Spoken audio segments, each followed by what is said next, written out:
কবিগুরু রবীন্দ্রনাথ ঠাকুরের লেখা ছুটির দিন। ওই দেখো মা, আকাশ ছেয়ে মিলিয়ে এলো আলো। আজকে আমার ছোট ছুটি, লাগলো না আর ভালো। ঘন্টা বেজে গেল কখন, অনেক হলো বেলা। তোমায় মনে পড়ে গেল, ফেলে এলাম খেলা। আজকে আমার ছুটি, আমার শনিবারের ছুটি। কাজ যা আছে সব রেখে আয়, মা তোর পায়ে লুটি। দ্বারের কাছে এইখানে বস, এই হেতা চৌকাঠ। বল আমারে কোথায় আছে দীপান্তরের মাঠ।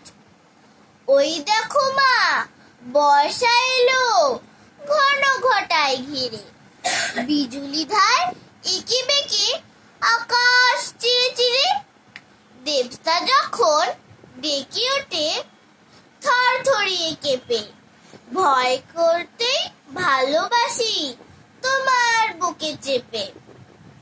ঝুপঝুপিয়ে বৃষ্টি যখন বাঁশের বনে পড়ে, কথা শুনতে ভালোবাসি বসে কোণের ঘরে। ওই দেখো মা, জানলা দিয়ে আসে জলের ছাট। বল গো আমায় কোথায় আছে দীপান্তরের মাঠ। নমস্কার।